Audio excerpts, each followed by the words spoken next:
Fíjate, el mercado primario definitivamente es el pulmón, es la bujía del sector inmobiliario, porque es donde se empieza a generar la nueva oferta del mercado, es decir, las nuevas construcciones. El mercado primario abarca distintos nichos, no hay apalancamiento. O sea, el que quiere comprar una vivienda no tiene la posibilidad de ir a una entidad bancaria para que le den un crédito para facilitarle la compra del bien inmueble. Correcto. Y de igual manera, el constructor no tiene la posibilidad de ir a la banca y pedir un crédito al constructor para facilitarle llevar a cabo ese desarrollo.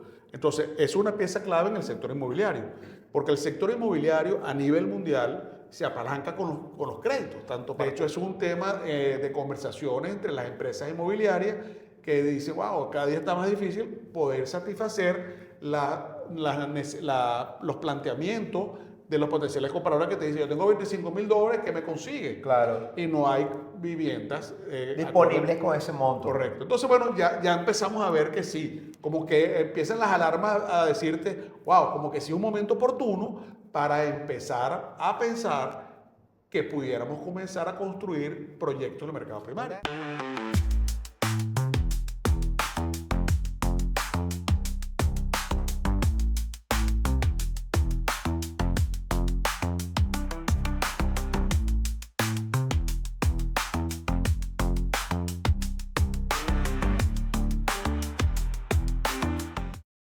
Este episodio es presentado por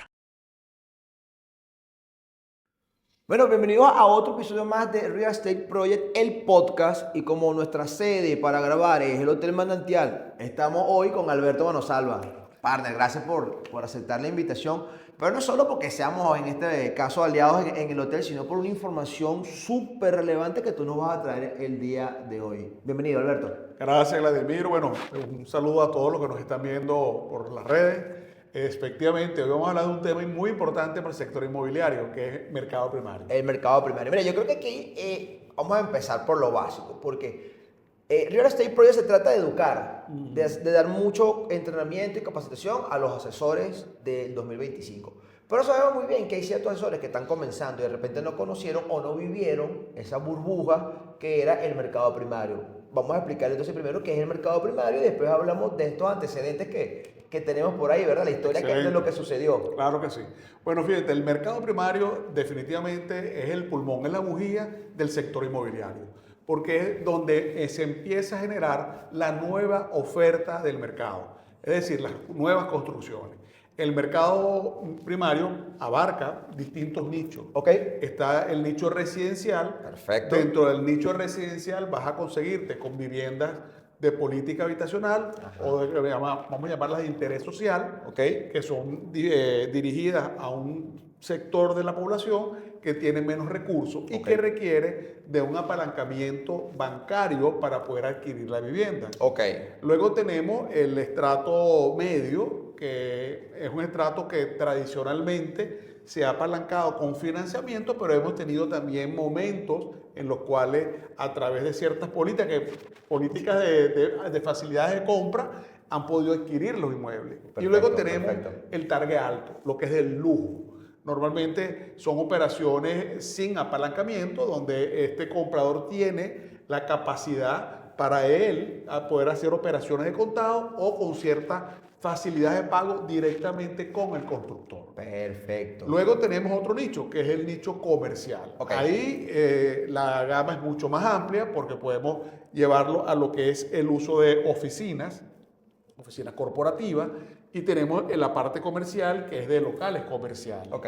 Y dentro de ese nicho de locales comerciales también lo podemos desglosar en varios, porque hay locales, lo que llamamos standalone, Ajá. que son tipo farmatodo, que tú Ok. ves que desarrollen en un terreno un solo concepto comercial. Perfecto. Pero luego vas a lo que llamamos centros comerciales vecinales, que se veían mucho en la zona del Trigal Centro, el Tahití, el Claro, Neotrigal, la claro. Fornarina, que eran centros comerciales de servicio, donde tenías una panadería, una Supermercado. farmacia, una ferretería, Sí. barbería, Correcto. o sea, lo que la comunidad en el entorno requería. Ey, qué bueno. Sí. Y luego tenemos los centros comerciales temáticos, como el caso de Free Market, Ok. que ya es un centro comercial tecnológico.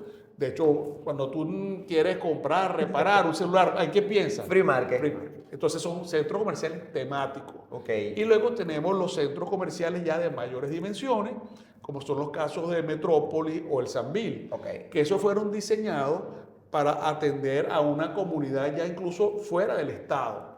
O sea, Metrópolis, la ubicación fue estratégicamente pensada para poder abarcar todo Carabobo, Maracay, la zona de Aragua, Aragua. es decir, que esa fue la concepción.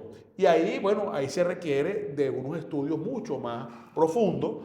Tiene que tener una persona que te diseña cómo va a estar la configuración comercial, lo que llaman el Tenant Mix. Ok. Es decir, cuántos comercios de un mismo tipo pueden estar ubicados en el centro comercial y dónde son las posibles zonas que se van a ubicar. Perfecto. Y luego ahí también entra otro concepto importantísimo que son los locales ancla.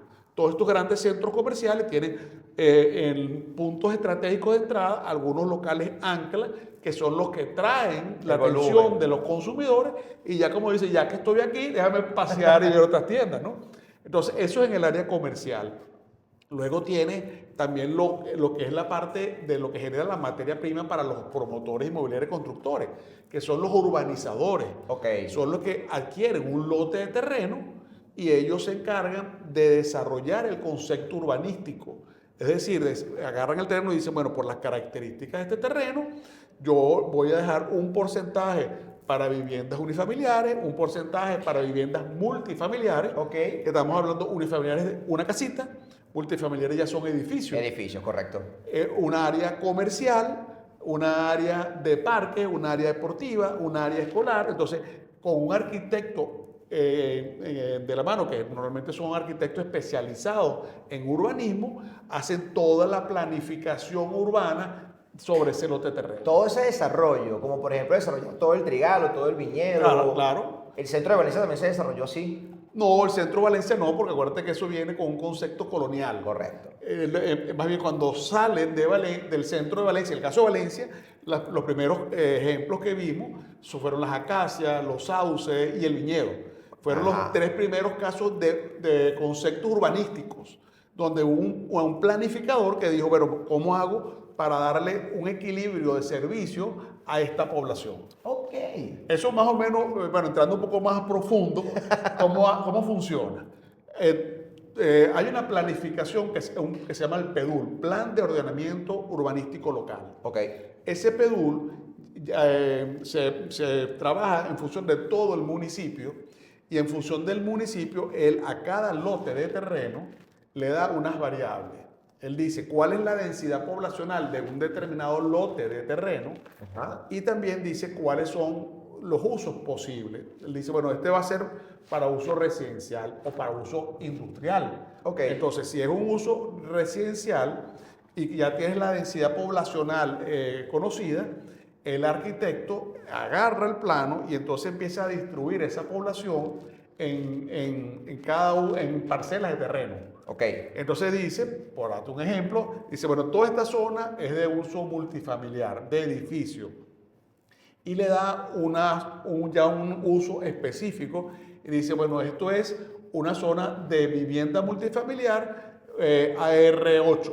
Ok. Entonces un AR8, de acuerdo a los porcentajes de construcción, porcentaje de ubicación, te puede salir, por decir algo, un edificio de 8 pisos. Ok. ¿Qué eso significa ese Contratado- AR8? No, no necesariamente, porque Ok. la altura tú también tienes que especificar. Perfecto. Es a manera de ejemplo. Perfecto. Sí. Entonces tú sale para que no haya la confusión, sale un edificio de 10 pisos, en un R8, y entonces dice, bueno, en este edificio yo voy a colocar 4 apartamentos por piso, y en cada apartamento voy a dejar previsto que tengan 2 habitaciones. Y hay un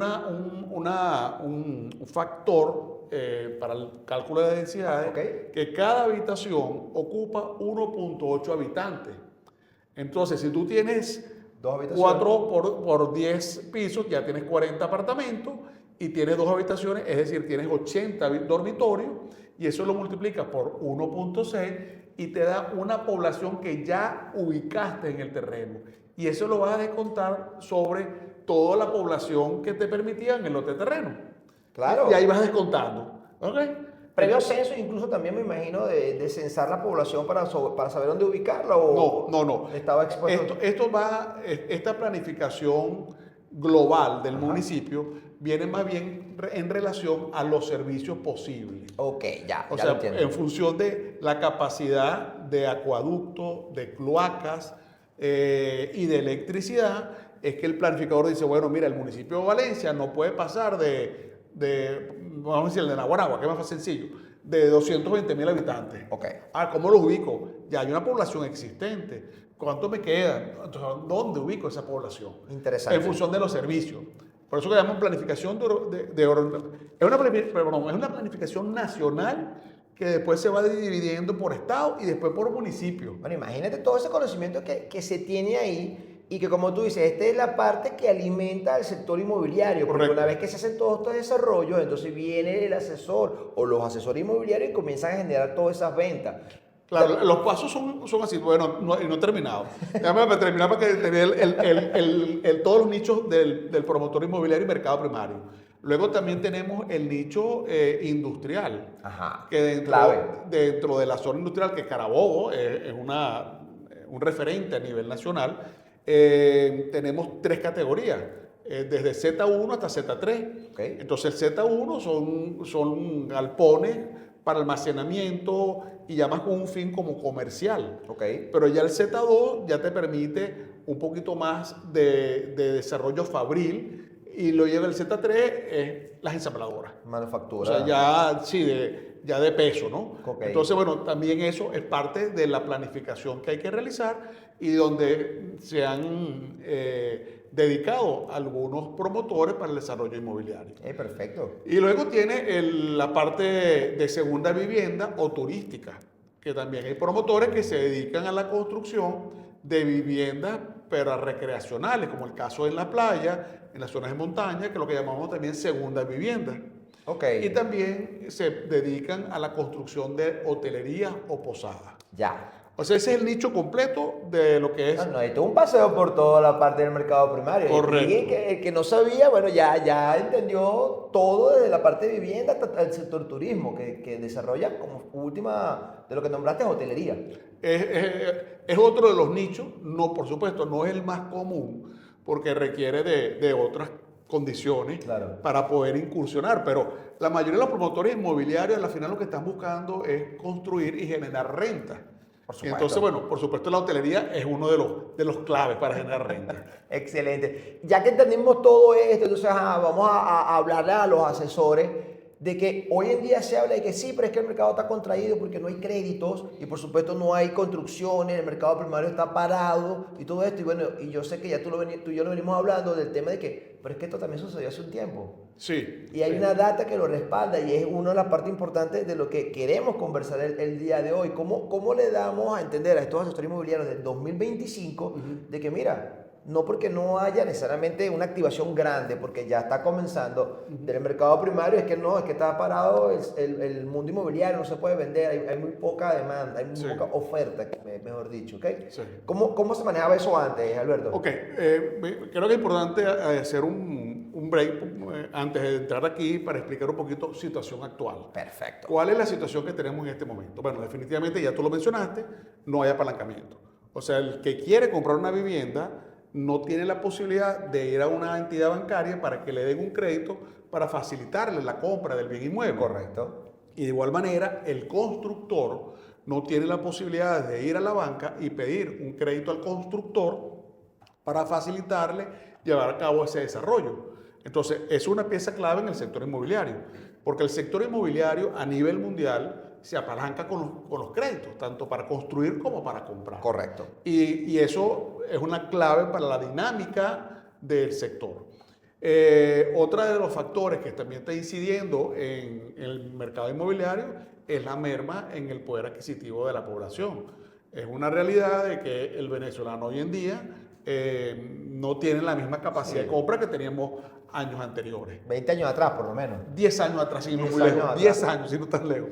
Entonces, bueno, eso también definitivamente afecta las posibilidades de que el mercado inmobiliario tenga una dinámica más activa que la que ya tiene. Correcto. Ahora, también es otra realidad que desde el año 2007 no se está construyendo nada.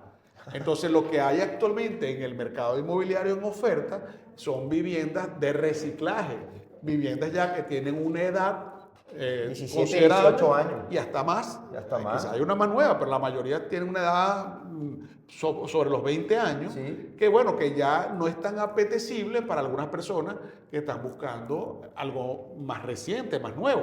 Entonces, ¿qué ha pasado en estos últimos 7 años? Bueno, definitivamente hubo una contracción muy fuerte por la falta de financiamiento, por la pérdida de poder adquisitivo, pero ese inventario que está desde el año 2017 ha estado mermando y cada día es menos el inventario que hay en el mercado. Por supuesto. Y por consiguiente, ¿qué trae eso como consecuencia? Bueno, que los precios han ido subiendo. Quizás el año pasado uno podía conseguir con cierta facilidad viviendas relativamente en buenas condiciones en el orden de los 20.000, 25.000 dólares. Sí. Hoy en día es bastante más difícil. De hecho, es un tema de conversaciones entre las empresas inmobiliarias que dicen, wow, cada día está más difícil poder satisfacer los planteamientos de los potenciales compradores que te dicen, yo tengo 25.000 dólares, ¿qué me consigue? Claro. Y no hay viviendas Disponibles con ese monto. Correcto. Entonces, bueno, ya empezamos a ver que sí, como que empiezan las alarmas a decirte, wow, como que sí es un momento oportuno para empezar a pensar que pudiéramos comenzar a construir proyectos en el mercado primario. Una reactivación, por llamarlo de alguna forma, Así del es. mercado primario. Sí, así es, correcto. Entonces, bueno, ahora me voy a responder la pregunta. Efectivamente, la situación que estamos viviendo hoy en Venezuela no es algo nuevo para los promotores inmobiliarios ni para el mercado inmobiliario. Voy a poner el ejemplo en los años 90 hasta efectivamente 2005. Ok. ¿Cómo se manejaba el mercado inmobiliario? Bueno, era una situación similar. No había crédito para el comprador, no había crédito para el constructor. ¿Y cuál fue la metodología que implementaron los promotores inmobiliarios para poder llevar a cabo su desarrollo? Bueno, el esquema de preventa. Ok. Básicamente lo que hacían es que arrancaban un proyecto y le daban facilidades de pago al interesado en comprar de 24 meses, 30 meses, 36 meses para pagar la inicial. Y esa inicial representaba un porcentaje alto y dejaban un porcentaje ya menor al momento de la protocolización. Posiblemente la inicial se llevaba a un 70, un 80%, fraccionaban todo ese periodo de tiempo. Sí. Y cuando ibas a protocolizar pagabas el diferencial. Y eso permitió construir todo lo que hoy tenemos en la zona de la Trigaleña, de Los Mangos, Correcto. de Valle Camoruco, El Bosque, en fin, así se desarrolló Valencia y así se desarrolló Venezuela. Claro, sucede que en el año 2005 se aprueba la ley del deudor hipotecario, obliga a la banca a destinar el 20% de la captación de sus recursos para financiar al comprador y también al constructor. Bueno, boom. Se Ahí dispararon las disparó. dos. Claro, Totalmente, es lógico. cambió totalmente la dinámica. Ya un mayor número de personas tenía facilidad y posibilidades de comprar inmuebles. Y bueno, por supuesto, tuvimos una época dorada en el mercado. 2005 hasta 2017, por lo que estábamos Sí. hablando, entonces un momento donde la construcción se dispara, pero también la compra y la adquisición de inmuebles. Entonces Total. es una época dorada tanto para el área de construcción, el mercado primario, como para los inmobiliarios. Total. Es más, yo tengo aquí una gráfica porque tengo registrado cómo fue ese comportamiento en el estado de Carabobo. Perfecto. Fíjate, cuando en el año 2004, en la Cámara Inmobiliaria de Carabobo, ya empezamos a hacer un estudio de mercado que lo llamamos la data inmobiliaria. Ok. Ese estudio de mercado lo realizamos la Cámara en combinación con la Universidad Tecnológica del Centro, la UNITEC. La Unitec. Y ahí, ¿qué hicimos en el año 2004? Inventariamos todo lo que estaba en preventa y construcción. Y nos conseguimos que habían 65 proyectos en construcción en ese momento, con un ritmo muy lento porque dependían del ingreso del dinero de la preventa. Correcto. Entonces el ritmo de avance de las obras era relativamente lento. 2 o 3 años para que fuera avanzando. 4 años y algunos hasta 5 años se tomaban en terminar las obras. Ok. Entonces, bueno, esa era la realidad en ese momento. ¿Qué pasa? El primer semestre del 2005 aprueban la ley del deudor hipotecario. Inmediatamente, todos estos proyectos, estos 65 proyectos, el inventario que les quedaba, lo vendieron todo. Era impresionante. Tú ibas a cualquiera de estos proyectos de preventa y construcción y había colas de personas esperando para reservar y comprar. Correcto. Porque era muy atractivo. Eran tasas de interés entre el 4 y pico y el 8 y pico % anual. Yo recuerdo en que bolívares, en 20 años, bolívares. 25 años para pagar. O sea, como a mí en ese momento yo estaba muy vinculado en la Cámara y me entrevistaban por este tema y yo le decía a la gente, mire, aprovechen ahorita, Compren. esto es un momento estelar. O sea, el que no aproveche y no compre ahorita va a ser difícil que pueda comprar más adelante, ¿no? Y bueno, que fue una realidad. Entonces, ¿qué pasó? En ese primer semestre, el inventario que estaba en todos estos proyectos en construcción y preventa se agotó. Y la banca tenía la obligación de colocar dinero. Y entonces empezaron ellos mismos a incentivar a los promotores inmobiliarios y a los constructores que activaran y se arrancaran nuevos proyectos. Ok, Y genial. fíjate que cerramos el primer semestre del año 2005 con 98 proyectos en construcción, todos nuevos, porque ya los 65 que estaban ahí se había agotado todo el inventario. Y cerramos el año con 124 proyectos en preventa. La dinámica fue realmente muy acelerada. Esta data es netamente Carabobo. Carabobo. Luego en el 2006 ya teníamos 158 proyectos en construcción y en preventa. El momento cumbre fue en el año 2008, que teníamos 180 proyectos. Y eso representaba aproximadamente 14.000 viviendas en construcción. Bastante. Y te digo algo más interesante, no había sobreoferta. Hacíamos una proyección que con el ritmo que se venía vendiendo, ese era un inventario que en 6 meses se colocaba. Wow. Entonces cuando a mí hoy en día me consigo muchas personas me dicen, bueno, es que hay un problema de sobreoferta. ¿Saturaron el mercado en su momento? No, pero ahorita, hoy que me dicen que hay una sobreoferta, le digo, ¿cuántas viviendas puede haber en este momento en el mercado secundario? 3.000 viviendas. 3.000. Y en este momento teníamos 14.000 solamente en mercado primario. También había mercado secundario. Claro. El problema no es que hay una sobreoferta, el problema es que no tenemos demanda. Porque la demanda es la que está mermada. Sí. Pero aquí salen un poquito de condiciones para que la gente compre y ese inventario se acabe en 2 meses. O sea, no hay una sobreoferta. Porque no hay inventario nuevo. Correcto. O sea, este es el inventario mismo que tenemos del año 2017 para atrás. ¿Ves? Entonces, bueno, fíjate qué pasa en el año 2010. Bueno, aquí es donde entra la prohibición de la indexación con el IPC. Ajá. Eso mermó que muchos promotores quisieran activar nuevos proyectos. Y vemos los resultados que en el año 2010, de 180, 2008, bajamos a 130. Y en el año 2010, bueno, tuvimos las intervenciones en algunos proyectos muchos que realmente no estaban cumpliendo con los compromisos con sus compradores. Y esto también generó cierto ruido en el mercado y afectó también que se iniciaran nuevos proyectos y bajamos a 103.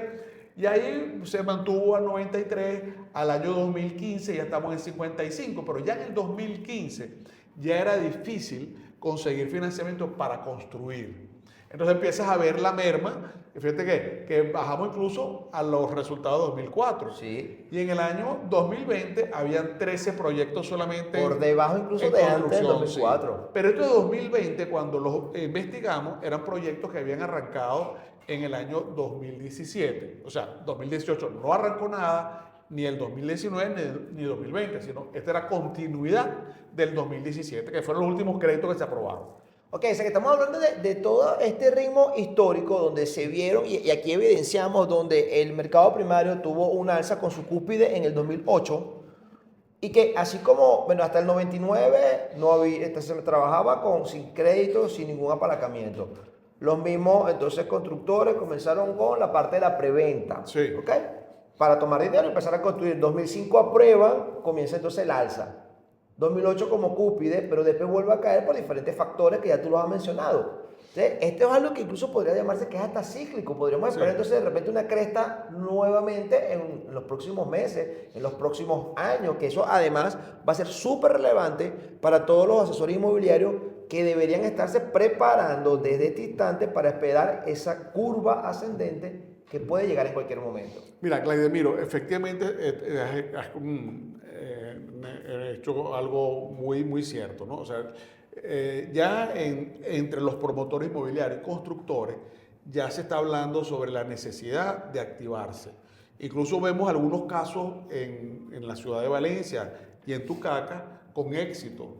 Ahí vemos un proyecto, en el caso de Tucacas, un proyecto segunda vivienda, aproximadamente, para no identificar cuál es el proyecto, son como 90 y pico de unidades, el cual tiene ya vendido el 60% de las unidades, donde el promotor está financiando a 30 meses. Y bueno, está dando cierta facilidad que la gente le está comprando. Vemos aquí en el caso de Valencia un edificio en la Trigaleña, el cual también tuvo éxito en sus ventas. Entonces, bueno, sí hay casos. Y vemos algunos casos puntuales de complejo de galpones. Centros comerciales que hay por ahí, uno activándose, en construcción. También en San Diego también está arrancando otro por allá. Correcto. El del industrial tiene vendido más del 30% de las unidades. Entonces, si hay un mercado, lo que viene ahora vamos a ver cómo es la ecuación, ¿no? El promotor inmobiliario tiene que, antes de lanzar la preventa, debe tener el terreno adquirido al nombre de la empresa constructora. Perfecto. O desarrolladora. Perfecto. Tiene que tener el proyecto permisado por la alcaldía, ente municipal, y tiene que tener una inversión de un avance algo de la obra. Okay. O sea, el promotor va a tener que meterse la mano en el bolsillo o buscar algunas alternativas distintas de apalancamiento para tener un avance de obra y poder entonces a iniciar la preventa y poder garantizarle a ese comprador que va a terminar. Claro, claro. ¿Okay? Eso básicamente es el esquema. Ahora, fíjate que nosotros estamos organizando ahorita un evento que va muy alineado con esta intención. Un evento que lo vamos a realizar en el Hotel Manantial Valencia los días 22 y 23 de octubre. El evento básicamente lo que está buscando es distintos actores con experiencia en el mercado primario que ellos puedan compartir sus experiencias, su visión de cuáles son las oportunidades que hay en el mercado. Wow. Entonces, bueno, vamos a tener personas con mucha trayectoria, vamos a tener gente local y gente de Caracas y de otras partes del país. Perfecto. Que van a estar hablando, vamos a tener 3 conversatorios sumamente interesantes. Vamos a tener un conversatorio con expertos en el desarrollo turístico, enfocado en la parte de hotelería, pero también en segunda vivienda. Ajá. Vamos a tener un conversatorio con brokers que van a hablar sobre su experiencia en la comercialización de proyectos del mercado primario en este momento. De esta curva que estábamos hablando del 2005, 2008, No, la vivieron. Pero estamos hablando de gente de hoy, de 2025, que están vendiendo ahorita y que tienen el feeling y el conocimiento de cómo está el comportamiento del mercado. Ok, genial. Y que es muy importante. Y luego vamos a cerrar los conversatorios con 3 personas con muchísima experiencia. De hecho, uno de los directores de Coicerca, hay otro que es un expresidente de la Cámara de la Construcción Nacional, que son promotores desarrolladores y muchos de ellos están activos. Entonces nos van a hablar sobre la visión global, o sea, sobre efectivamente cómo era, qué está pasando ahorita y cómo ven la visión al futuro. Y dentro de estos 2 días de conferencia, bueno, vamos a tener a mi gran querido y compañero Roángel Conde de la Cámara de Comercio. Bravo por eso. Nos va a hablar sobre el arte de la preventa. Está buenísimo eso, el arte de la preventa. Luego vamos a tener también a Virginia Osío, arquitecto muy reconocida. Genial. Que va a estar hablando sobre la importancia en el diseño para el éxito de un proyecto inmobiliario. Perfecto. Vamos a tener un caso que se está realizando ahorita, que es un caso ejemplo, un proyecto que se está construyendo en la zona cerca de la Viña, que tiene un mix entre comercial y residencial, pero con fines de alquiler. Okay. O estas plataformas Booking, Airbnb. Sí. Y lo interesante del modelo de negocio es que se está apalancando con el mercado de capitales. Entonces, bueno, eso también nos va a abrir la mente como una alternativa para tú poder desarrollar un proyecto Por supuesto. del mercado primario. Por supuesto. Tenemos a Leonardo Rivas, ex gerente de Metrópoli, ex presidente de la Cámara de Comercio. Él se ha especializado en todo lo que tiene que ver con centros comerciales. Que va muy nutrido el evento. Sumamente nutrido. Y él va a hablar sobre los modelos de los centros comerciales, los modelos de negocio, cómo en los esquemas de comercialización, el Take and Mix y los aspectos legales. Vamos a tener también a dos personas importantes a nivel nacional con el tema de la parte de legislativa, la parte legal, que es la doctora Teresa Borges, es consultora de la Cámara Inmobiliaria de Venezuela. Perfecto. Y Oscar Borges, expresidente de la Cámara Inmobiliaria de Aragua, y está en el Consejo Superior de la Cámara Inmobiliaria de Venezuela, y nos van a hablar sobre una propuesta de reforma de ley para incentivar las preventas. O sea, que ya se está trabajando incluso de fondo para incentivar todo esto. Correcto. O sea, el mercado primario lo vamos a comenzar a activar por lo que estamos viendo entonces ahorita. A eso estamos apostando. Y creo que las condiciones están dadas. Hay muchas personas con el conocimiento y con el capital para poder empezar a tener... Yo le digo a las personas, porque mucha gente me dice, bueno, pero ¿tú crees que estamos ya activados 100%? Le digo, no. O sea, no estamos en condiciones de lanzarnos con proyectos de gran envergadura. Creo que tenemos que ir piano a piano, o sea, con proyectos manejables, ir midiendo el terreno. Así es, con unidades no tan grandes, pero eso va a empezar a mover la rueda, claro, porque va a activar el sector de la construcción, el sector inmobiliario va a seguir creciendo, sí, los arquitectos, los proyectistas van a tener trabajo. Entonces, bueno, empezamos a aportar para el crecimiento de la economía del país. Alberto, ¿cómo se llama el evento que nos dijiste que viene para octubre 22 y 23? Se llama Level Up Realty. Ya lo saben, entonces tienen que estar atentos a las redes sociales del Hotel Manantial y de Level Up Realty, porque viene este evento que va entonces a ser, podemos llamarlo, y ojalá que así sea, la piedra inicial de este nuevo renacer, una nueva época del mercado primario inmobiliario. Amén. Esto es lo que buscamos, Vladimiro. Lo que buscamos con este evento es eso. Fíjate, ¿cuál es la idea? El que está en esta área, bueno, que pueda escuchar y ver oportunidades. Correcto, para poder iniciarse. Y el que no conozca, venga, que 2 días sale experto en mercado primario. Listo, ya lo saben, entonces 22 y 23. Alberto, este episodio, toda esta historia, todo este recorrido, a mí me encantó muchísimo. ¿Por qué? Porque es lo que yo digo en las capacitaciones. Mira, lo que estamos viviendo ahorita, hoy en día en Venezuela, 2025, también ya se vivió un tiempo atrás. Así es. Y se vive en otros países, como tú bien lo dijiste, a nivel mundial se desarrolla, es con crédito, es con la banca, pero en su momento muchos países han tenido fluctuaciones. Así que es un buen momento ahorita para seguir siendo inmobiliario. Pues claro que sí. Total. Es un buen momento para ser desarrollador. Por supuesto que sí. Simplemente es como tú dices, es apostar, ir viendo poco a poco, a medir el terreno. Dijiste una frase que me encanta muchísimo, que lo dice también mi papá, piano a piano. No te estoy diciendo viejo con eso, mosca. Pero es una frase que me gusta por ese que vamos poco a poco, vamos midiendo el terreno. Y yo creo que así deberíamos ir todo. Alberto, recuérdanos tus redes sociales personales y una vez las del hotel. Gracias. Sí, la mía, bueno, es Alberto J. Manosalva en Instagram, y la del hotel, Hotel Manantial Valencia. Bueno, y de verdad que agradecido primero por facilitarnos y apoyarnos con este proyecto, en estas instalaciones, y segundo por este contenido que nos acabas de dejar. Y bueno, en este episodio, señores, ya saben todo lo que van a ver del mercado primario. Atentos el 22 y 23 de octubre para el Level Up Realty, ¿correcto? Correcto, ya lo esperamos. Ya lo esperamos, nos vemos.